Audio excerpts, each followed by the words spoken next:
Hello, everyone, and welcome to another episode of Dark Rhino Security Confidential. This is your host, Manoj Tandon. Today, we are honored to have Boyds Clewis join us. Boyd is a very driven person. We're going to learn a little bit about him today. But to give you a little bit of his background, he's a self-taught cybersecurity consultant who started off in an entry-level position and now today is helping people earn six-figure incomes in the world of cybersecurity. He was formerly a security architect at American Airlines. He is also the co-founder of Baxter Clewis Cybersecurity.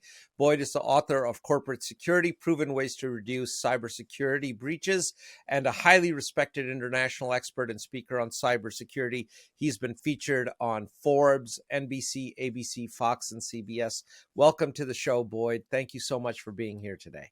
Manoj, thanks for having me. I'm excited about the opportunity to be here. It's not often that, I get to take time out of my schedule just to talk about cybersecurity and my passion. And it's fun for me. And you know what? Passion is a word that we're going to underline a couple times in this, because just listening to some of your talks, listening to some of the podcasts you've been on, it's abundantly clear that you have a lot of passion about what you're doing. So from what I understand, your first gig was somewhere in accounts receivable. Absolutely. And that somehow you ended up as a security architect, no less, at American Airlines. So, yep. And then you started your own company. Kind of walk us through this. How does this happen? It can't be accidental. No, nothing is accidental, especially with me. Everything is intentional. So, I'll make this brief. When I was working in accounts receivable, I was actually working for one of the biggest copy manufacturers in the world. It was Ricoh Corporation. And we're working in the Dallas area, but IT support, desktop support was actually officed out of the corporate office, which was in New Jersey. Okay. So believe it or not, my knack for understanding IT actually came from laziness. So what would happen is when somebody's computer would break on the accounts receivables team, they would have to ship their laptops to New Jersey. And so what happens when you have 5 people's laptops down? I got to do their work. Yep. So you I was gotta like, do the we're work. not going to ship those laptops back anymore. I'm going to figure out how to fix these things myself. You went out of your way to provide better service of your own volition. You can say that. Interesting.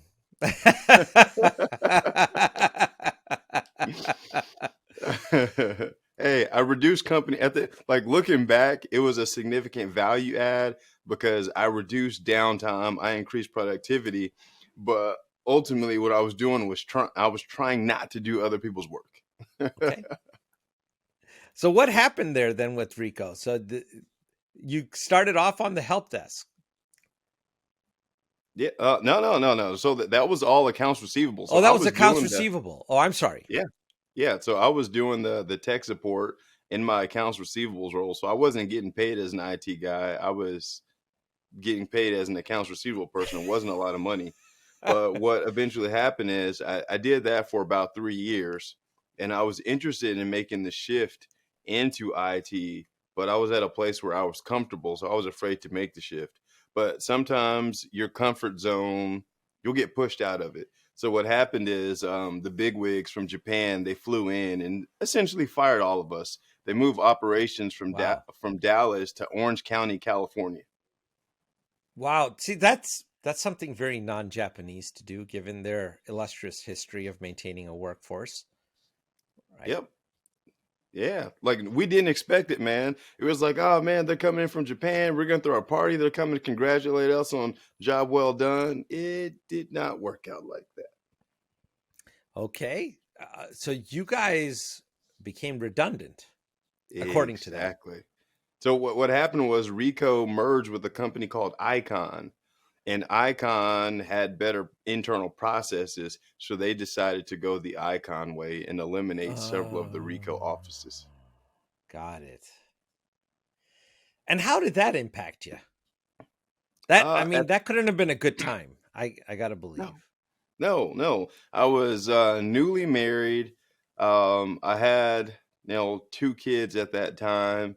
And I was kind of panicked, man, because my wife wasn't working outside of the house. So I'm like, we got one income and now I am unemployed now. So it was pretty stressful, but the best thing actually happened from the situation. Number one, even though Rico canned us all, they took really good care of us. Number one, they set up our unemployment benefits that started as Okay. like day one of the end of our jobs. So I didn't miss a paycheck. Number two, they brought in a what was it? A career consulting firm to help us recraft our resumes and be able to speak to the experience that we had at Rico to make the transition. So Okay. they gave us career consulting, updated resumes, and then a buddy of mine found this place called Creative Ventures. Creative Ventures Okay. at that time, they were offering free CompTIA training for people that were either veterans or laid off from jobs. So they gave me Wow. free CompTIA training and certification vouchers. Wow. Yep, You got the golden package of being let go. I Most did. I really did. Americans who go through that unfortunate experience, and many people do, um, they're just kind of escorted out the door and saying, "So long, farewell."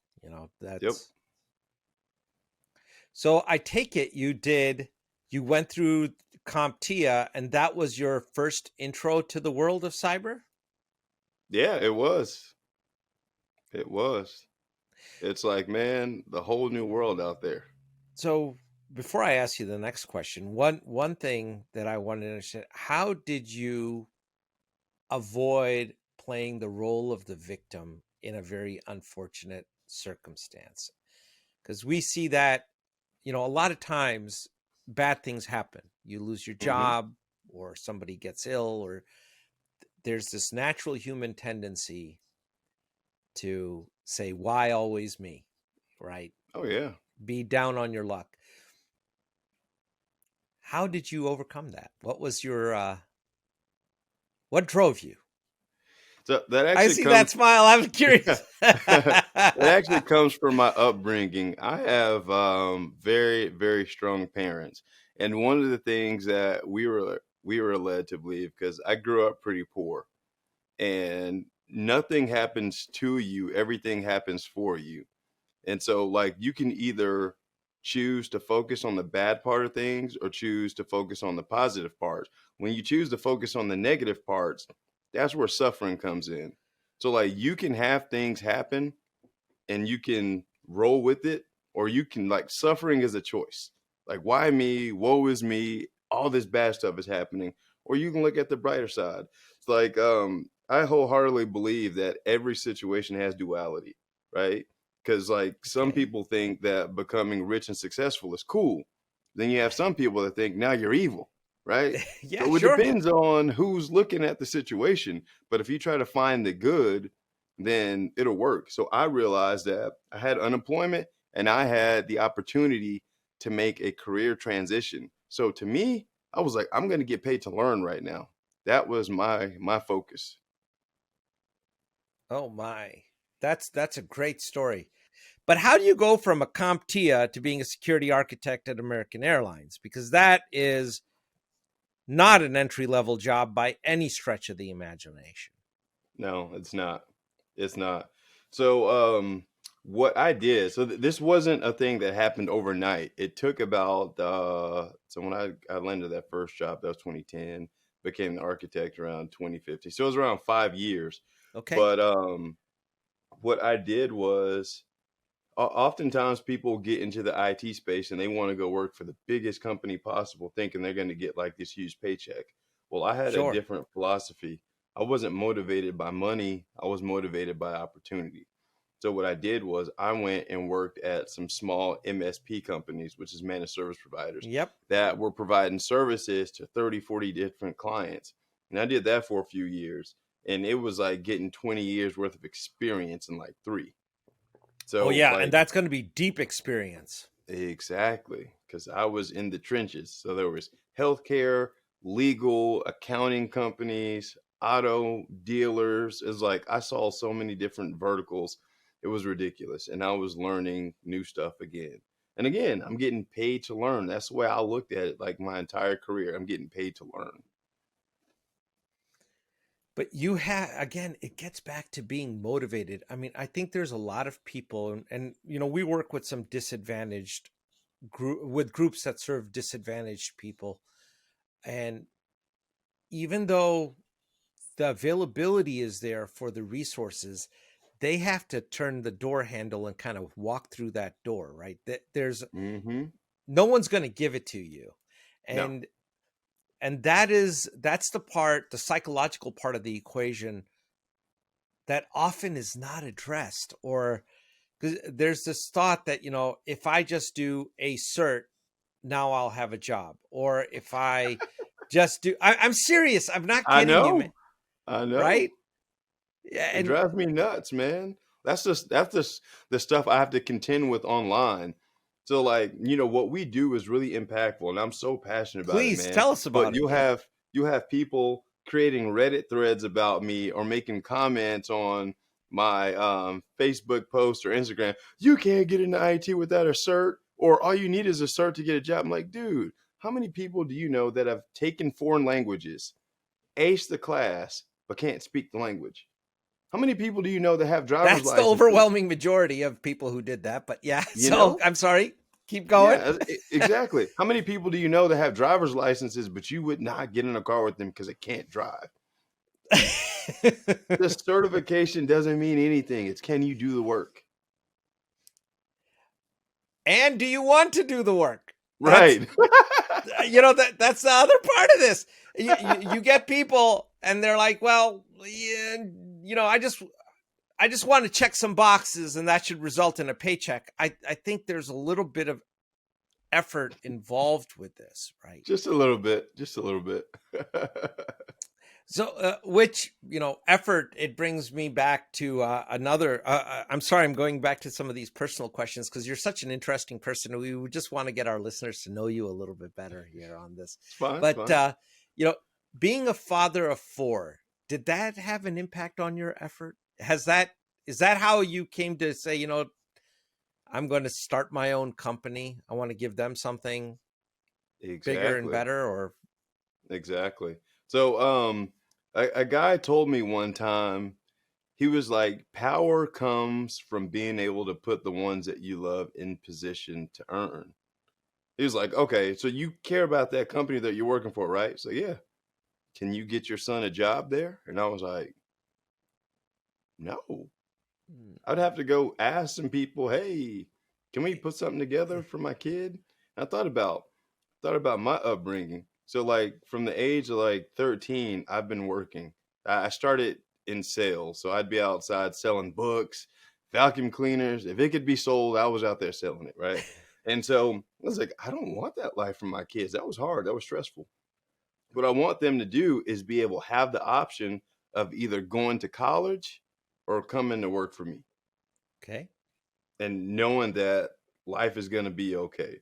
So, number one, providing for my family, but leaving a legacy that they could join in and eventually take over has been the motivating factor. And that's why we named the company Baxter Clewis. Like my wife's name, her maiden name is Baxter. Ah, so that's where that comes from. Mm-hmm. So your wife is literally your partner in the business. Is. Yep. She's the president. Oh, so you just kind of work there then. Exactly. Really I tell people I'm just a pretty face. So you guys have set up a pretty extensive training program and you're trying to help people.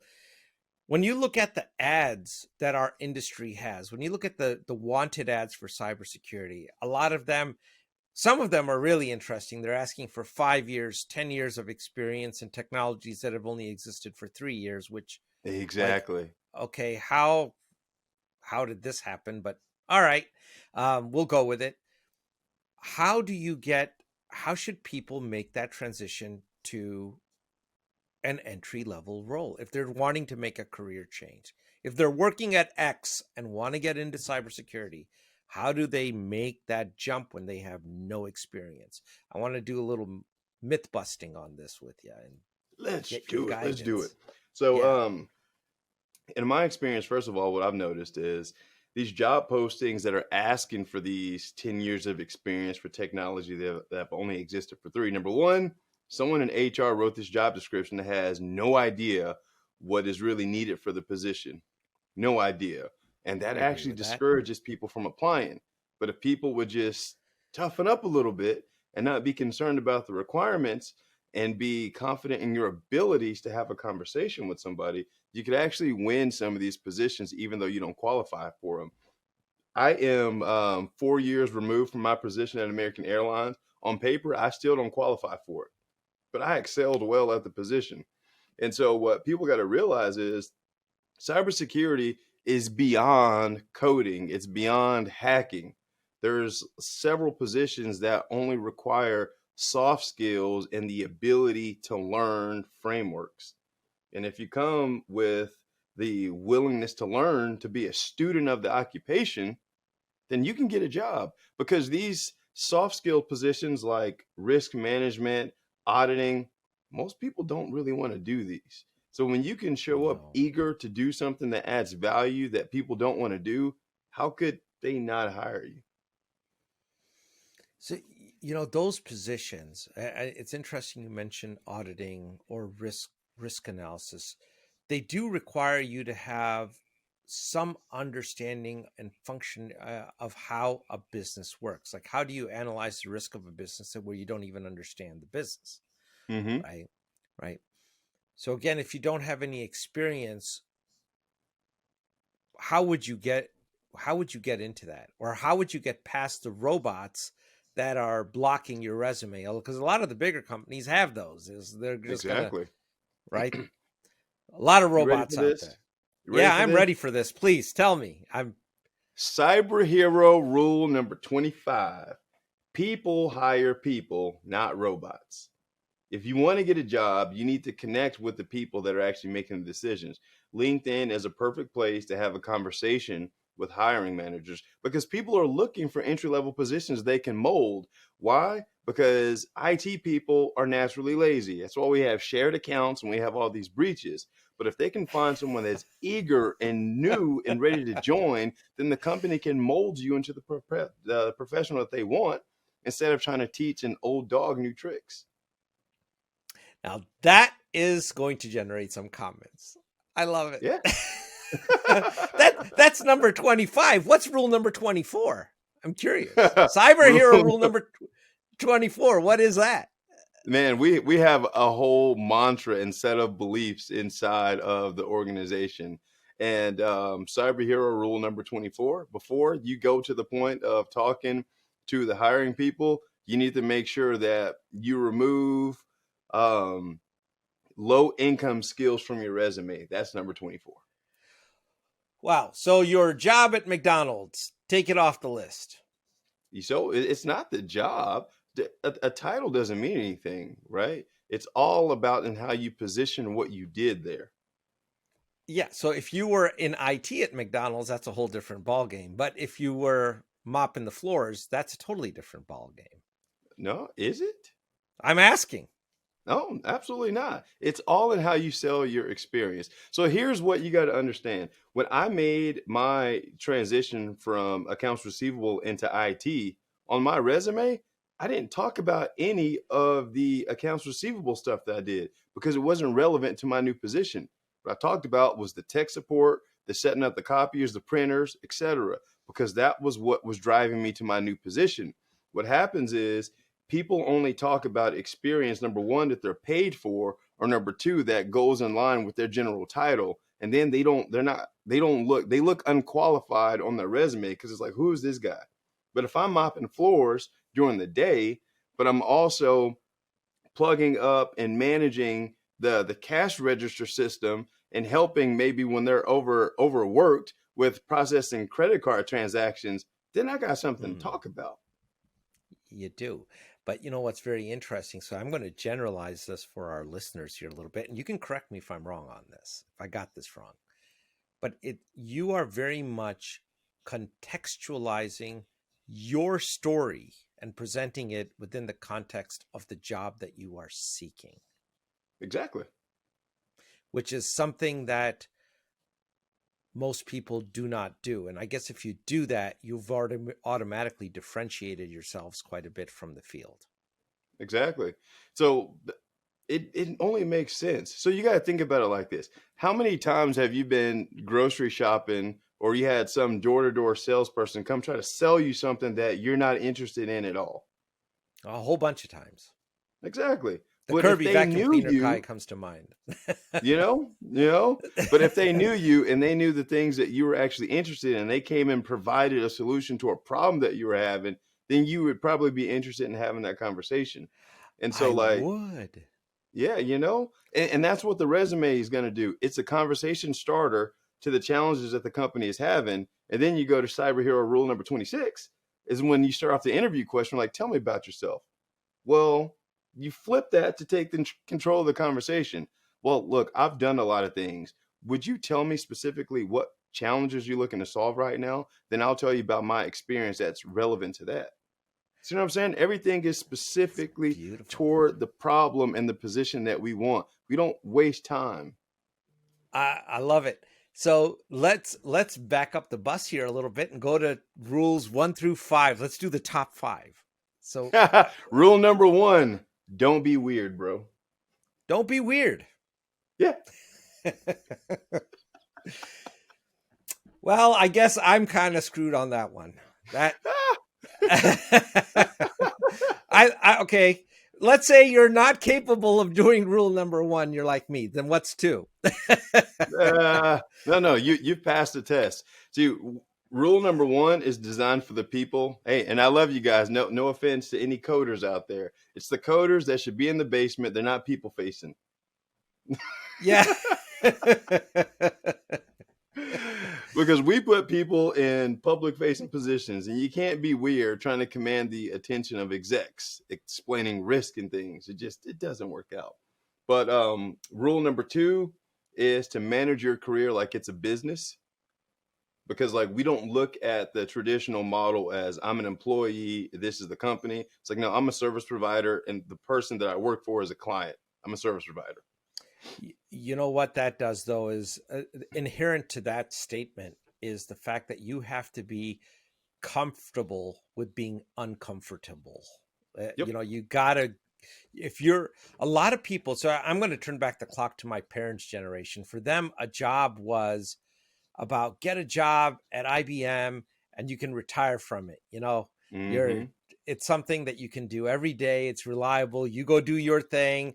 Don't make a lot of noise, and you're going to have a good life. You're going to have the house with the pool. Life's good. Move it along. Yep. Rule number 2 here, if you're going to take that attitude, I would imagine, in fact, I don't know how, if you can't be in your comfort zone all the time, then you have to be okay with getting out of it. Absolutely. You have to. Yep. And then rule number 3, do not show up to an interview without knowing the salary range. Waste your time. Is there a resource you can point people to where they can get that background information? No, I'm going to tell them right now how to do it. So when a Okay. recruiter comes to you and they tell you they have this position and, hey, we want you to interview, that's cool. Like, could you do me a favor and let me know what the budget is for the position?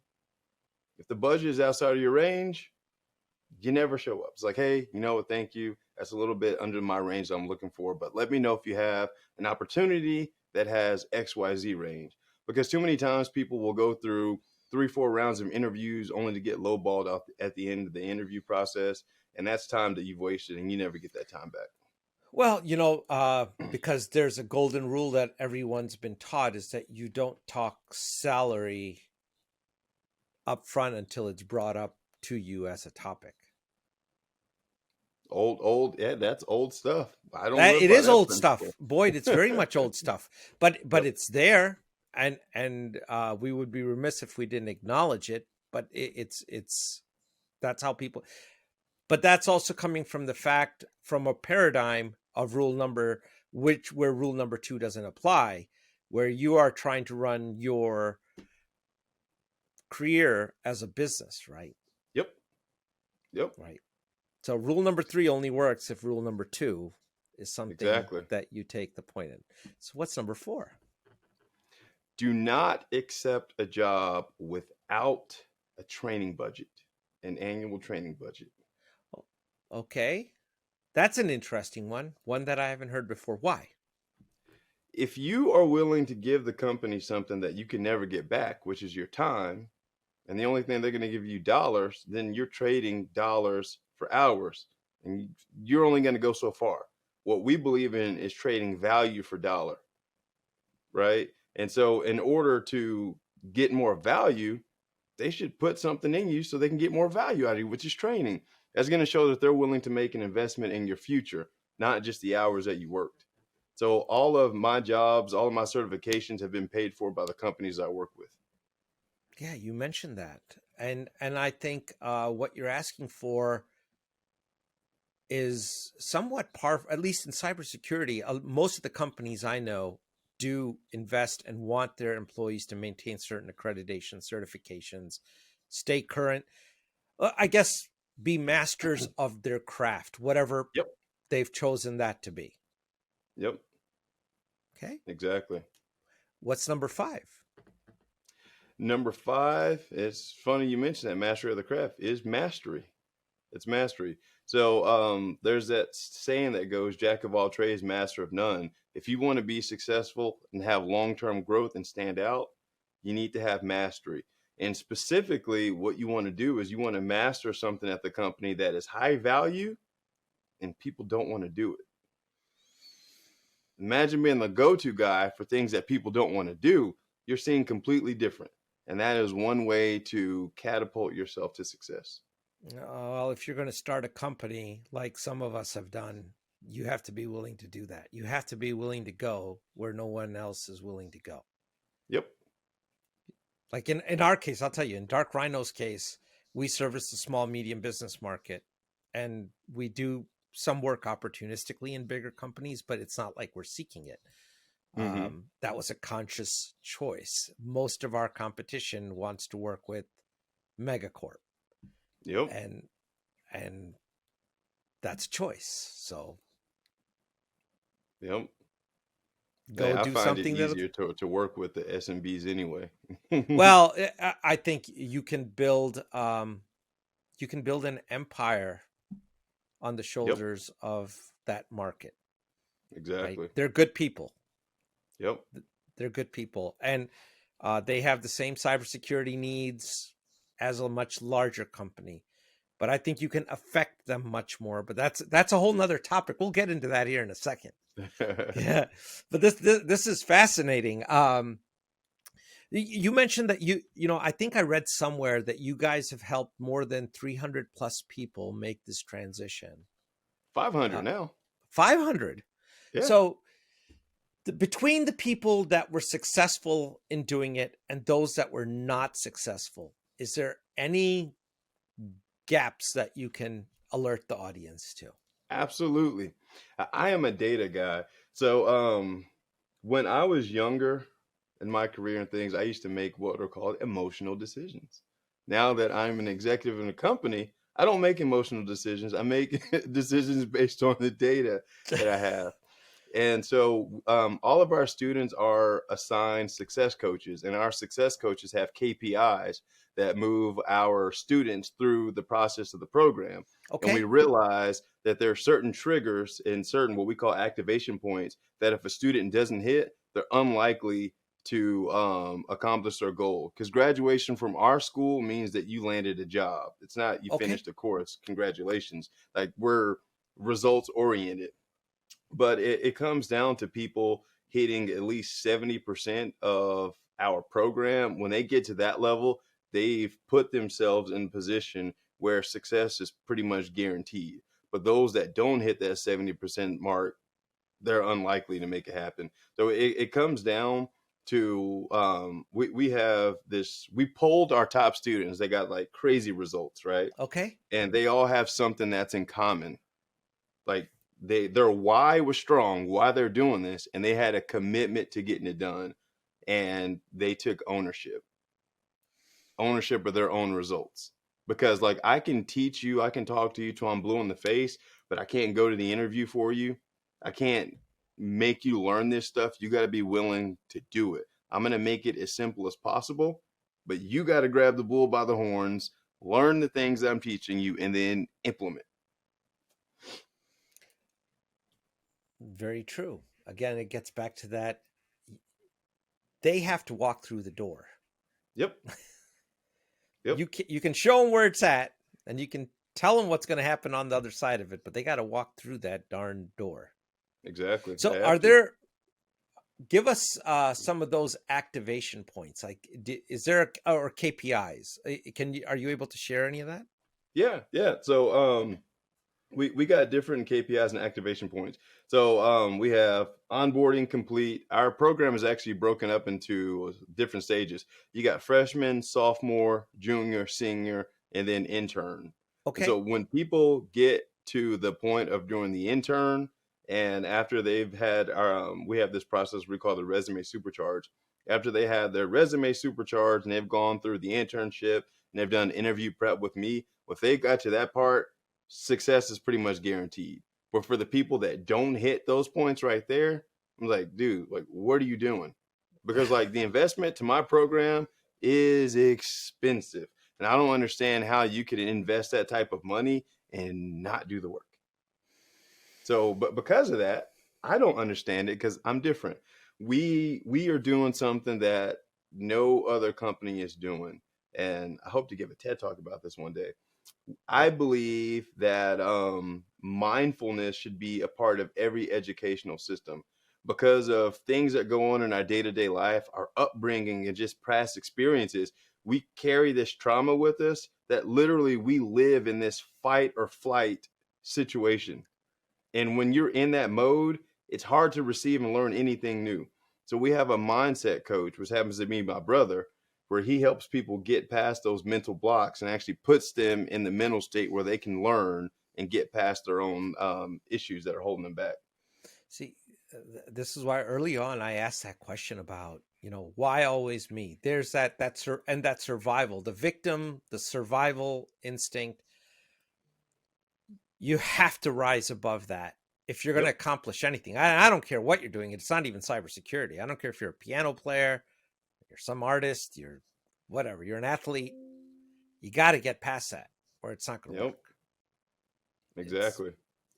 It's foundational. Yep. And often I'll put this out there for our listeners, I can talk about how when I'm personally looking to hire someone, a lot of the skills, depending on the role, there's some skills where we do need someone out of the box that can do it on day one. But a lot of the skills we're willing to teach, we're looking for the personality. Does this person have the ability to deal with the pressure? Are they positive? Are they going to work well with the team? Are they going to be Debbie Downer? Those things matter a lot because there's enough negativity in the world of cybersecurity. I mean, you're dealing with situations that inherently can be problematic. So you don't want a problematic team member. Not at all. Right? Not at all. So since we are a cybersecurity podcast, let's go into something a little bit hardcore here. You've mentioned in some of the talks you've done PCI DSS quite a bit. Yep. Why is that? I know what that is, but for our listeners here, tell us why that was so important to you and your career in cyber, and it might be relevant to other people. It was so important to my career because that was when I first went through my first assessment in 2012, after a guy fell asleep, of course. This was when I realized my value that I could bring to a company. Because I didn't realize, at first it was just collecting data, talking to these auditors and whatnot, but I wasn't seeing the big picture. I wasn't looking at this like a business technology professional. But as I started sitting in the meetings with the execs and understanding the risk and hearing these conversations they're having with the bank and the potential fines and the penalties, I was like, but what I'm doing is really impactful. It's really impactful. And being able to explain those controls and really understanding the requirements and being able to lead different business units to hit compliance standards, I realized that I had something special there. So let me ask you a pet question here about compliance. If you're compliant, does that mean that you have great cybersecurity? Absolutely not. There, you heard it from someone who's a master of their craft on this topic, and not from me. So, Hey, that's one of the first modules in our program is security versus compliance, because like in PCI DSS requirement 8, it says that passwords need to be at least 7 characters, have a unique character, and some password complexities. Well, password number 1 with a capital P is compliant, but it's not secure.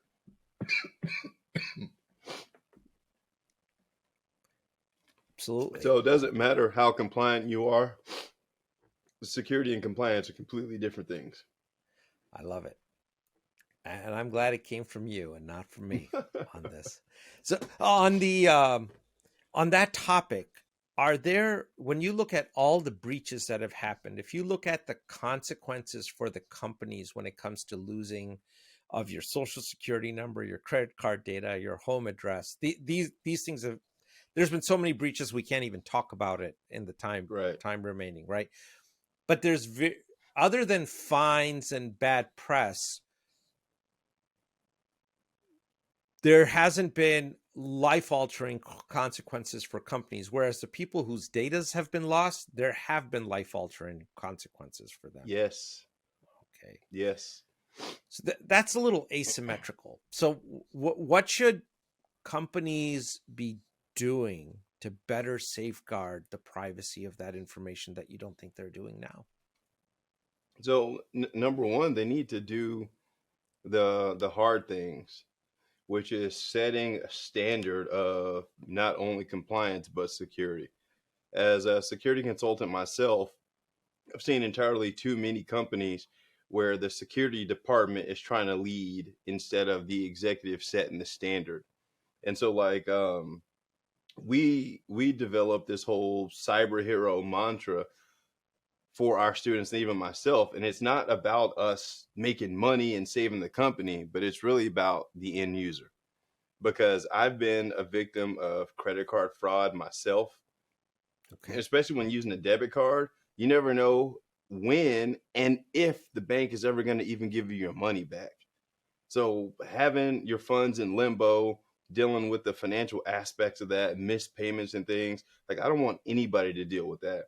That's why like we're hardcore on making that systems, people, processes, technology are in place to make sure that companies are protecting their clients' data, their payment data, personal data, and everything, because it's entirely too much that could happen.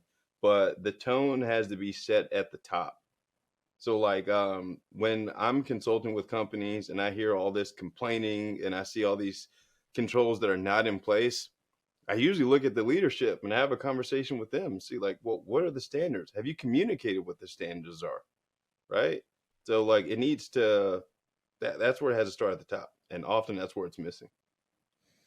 Well, and then there's the whole issue of the cybersecurity professionals being able to enlighten the executives who should be leading what the problem set is. Because a lot of times someone's talking zeros and ones, and those guys are talking about the operations of the business, and the two worlds are a little separated, right?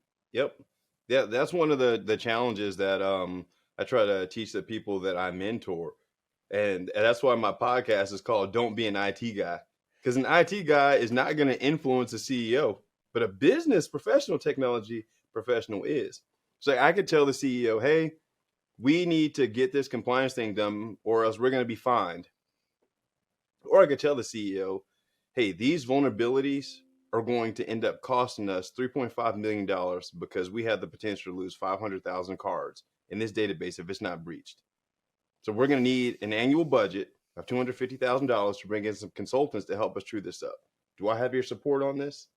Like they need the numbers, man. They don't care about the technology. Man, for all you craft professionals listening out there, that kind of conversation will make a huge difference.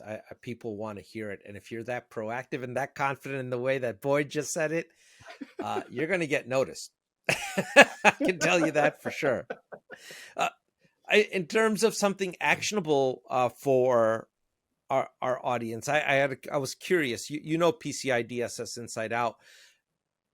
What do you think of not using your credit card and switching to something like a PayPal or Apple Pay or the Android equivalent of that, and using those? Is that a much more secure environment per se than handing your card at the terminal or storing that data?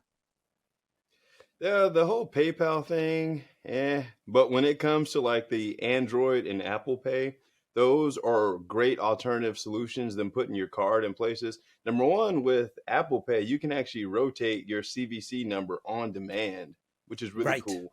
But they also create a virtual token of your card. So it's a virtual card number. So it's not really your card, which is great. Great, great, great, great, great. So yeah, I would recommend using any type of virtual technology as much as possible versus just your static card. You wrote a book that talks about proven ways that companies can reduce cybersecurity breaches. Yep. Couple minutes here. Enlighten us on what some of those ways are. What should companies be doing? So I think you talked about the executive side of it, the leadership setting standards, but what else should they be doing? You should be spending a minimum of $5 million a year on firewalls. Joking. Well, you know what? What you're saying there, I know what you're about to say on this, but a lot of people want to solve the cybersecurity problem with pure technology, and it's a people issue. So that's interesting that you're able to. Exactly. And that's where I'm getting at. So the book is actually focused around the insider threat. I could go to all the big A players and buy the best firewalls on the market. But that little person in marketing or my receptionist, all it takes is one link that he clicks, and it's game over. That's right. So it really comes down to training your staff, because cybersecurity is everybody's responsibility, not just the security department. Everybody needs to be conscious of phishing emails, clicking links, making sure that computers are locked down, strong passwords. So that's what it comes down to. And when you have the right governance program in place, you can monitor those things. Oftentimes, companies end up in the position to get breached because they set these standards, but they don't have anybody policing these standards with KPIs. How often are we rotating passwords? How often have we pen tested our network? How many vulnerabilities do we have that are open past 2 years that people said they would get fixed and they never fixed them? So it comes down again to knowing the numbers. You know, I think it's such a firefight that what you're talking about is having a longer term focused vision and sticking to that discipline. Yep. But the day-to-day often interferes with the execution of that in many ways. I mean, you look at the CISA top 18, right? I think it's 18 now. How many companies even get the top 3 of the CISA components right? Forget, we're not even going to get to 4 and 5. Let's just do the top 3, right? Patching your systems. That's fundamental. Right? Oh my goodness. Right. It's hard. They often don't do it. Right. And Yep. but I like, if you have the KPIs, which if you were to track that ties back to risk.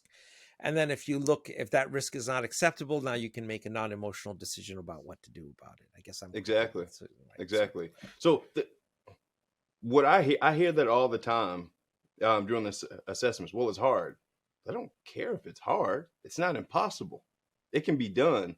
But the problem is, from the top down, there's no accountability. That's why the KPIs are important, because when you tie those KPIs to somebody's job, then there's going to be some action that's going to get done. So it's like, you need to have 80% of systems patched in X amount of time. KPI gets them they're at 50%. And then next thing you know, they're in a performance improvement plan.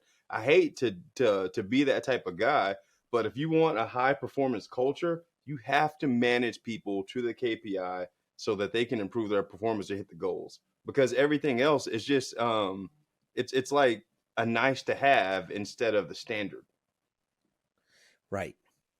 And that kind of a mentality to instantiate is a little bit of you're now getting into a culture change there, and especially the mentality of bringing the people into the cybersecurity business, the people of your organization, regardless of their position, into being aware that cybersecurity is their job. That's definitely a cultural change. Absolutely. That you're instantiating in most organizations, right? Yep, it has to be. It has to be, but we get a lot of resistance on that, right? There's a lot of resistance. Oh, we've always done it this way. We can't. Oh man, that answer right there drives me nuts. We've Well, always I'm done sure it you this get it a way, lot. and it was okay last year when the other QSA looked at it. Why is it not okay this year? Why are you wanting me to do this? Right? Right. Well, do you want to be on the front page of a newspaper again and be another statistic? What is that? I don't think a lot of companies understand the value of the loss that's going to occur if they get breached. They don't. And it's only after it happens that it hits the reality actually ends up hitting them. And that's unfortunate. Yep. So I remember a well-known retailer got breached several years ago, and they were kind of light with the security thing. But after that breach was made public, and I went to PCI training, it had like 15 people in that class. Yep. Let's close the barn doors after the horse left the stable. Yep. Okay. Right. I see what you guys are doing now, buddy. Let's see how this goes. So we're down to the last couple minutes here.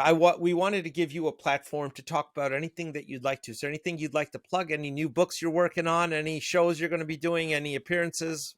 TED Talks, You mentioned you want to do some of those. So floor is yours, Boyd. Whatever you want to, it's yours. Sweet. So I got a couple things coming up.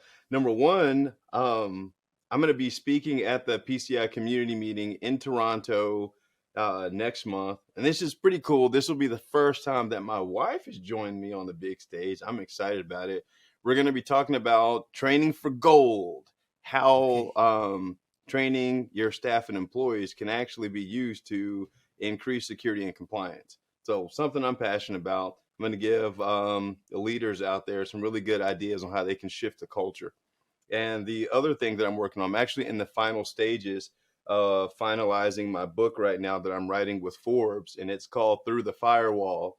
It's about my story and how, we started from the bottom and now we run a pretty successful consulting firm. So it's going to be a really, really good book that should inspire some people. Oh, that's a great title. I can tell you that. Thanks. Yep. And has anybody from the TED circuit contacted you? No, hopefully somebody's listening. Pick me up. I am waiting. I'm waiting. Be careful what you wish for, Boyd, because once you get on that, it's going to be hard to get off that treadmill. So just know that. I want it. Well, Boyd, thank you so much. It's been an honor and a privilege to have you here. Thanks for your story. Thanks for giving us some sage advice. And, when your book is out, Through the Firewall, come back, tell us about it. Give our listeners a little bit, even if it's a 10-minute short, would love to give people the lowdown on what's happening with that. Oh, man, I'd be honored to do that. That would be awesome. It's been fantastic. I appreciate the time. It's been fun. Yeah. Hey, keep up the good work and keep up the cause. You're making a difference. So Thank you. Well, take care.